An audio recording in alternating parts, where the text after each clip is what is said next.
Throughout the tumultuous periods of World War I and World War II, few weapons of war inspired as much fear and fascination as the German U-boats, or Unterseeboote.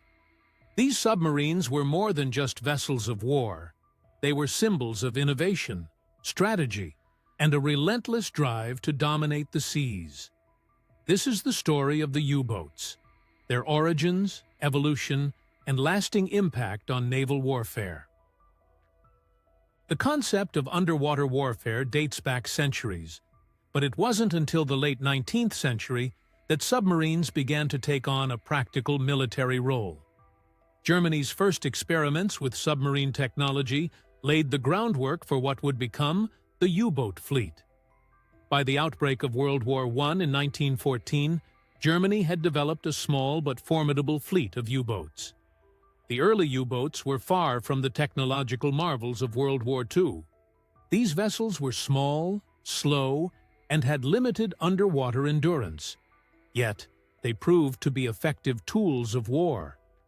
Germany's naval strategy relied heavily on disrupting British supply lines, and the U-boats were perfectly suited for this task. Their stealth and ability to strike from beneath the waves made them a formidable threat to the British Royal Navy and merchant ships. World War I marked the first large-scale use of submarines in combat. The German U-boat fleet quickly gained a fearsome reputation. By 1915, Germany had adopted a policy of unrestricted submarine warfare, targeting not just enemy warships, but also merchant vessels and civilian ships. The sinking of the RMS Lusitania in May 1915 by U-20, which resulted in the deaths of nearly 1,200 people, became a defining moment. The attack shocked the world and drew international condemnation, including from the United States. Despite the controversy, U-boats were undeniably effective. By the end of World War I, German submarines had sunk over 5,000 Allied ships, amounting to more than 12 million tons of shipping. However, their success came at a cost. The Allies developed countermeasures, such as depth charges, hydrophones, and convoy systems, which gradually reduced the U-boat threat. By the end of the war, Germany had lost most of its submarine fleet, but the lessons learned would shape the next generation of U-boats. The Treaty of Versailles, signed in 1919, imposed strict limitations on Germany's military capabilities, including a ban on submarine construction. However, Germany found ways to circumvent these restrictions. Through covert research and collaboration with other nations, such as the Soviet Union, German engineers continued to refine submarine technology. By the 1930s, as Germany rearmed under Adolf Hitler, the U-boat program was revived. This period saw significant technological advancements. New designs, such as the Type XXI and Type WWII U-boats, incorporated diesel-electric propulsion systems, advanced torpedoes, and improved periscopes. These innovations would make the U-boat fleet a key component of Germany's naval strategy in World War II.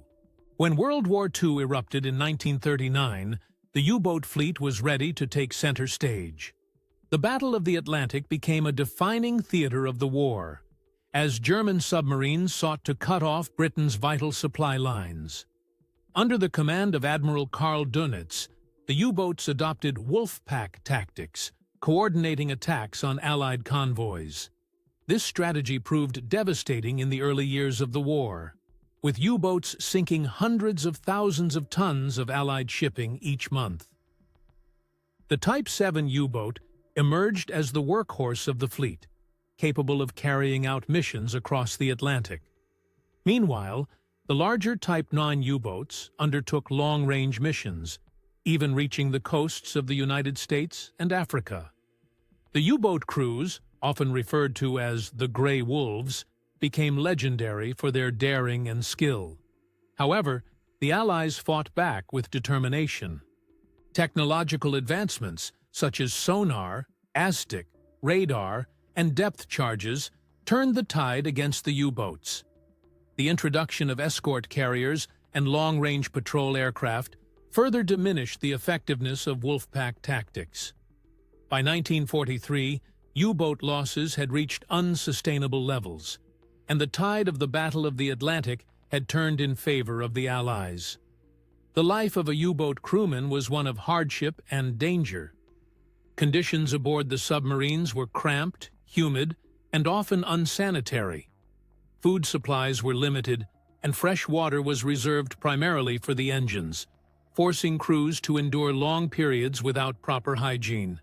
The psychological toll of prolonged missions, coupled with the constant threat of depth charges and air attacks, was immense.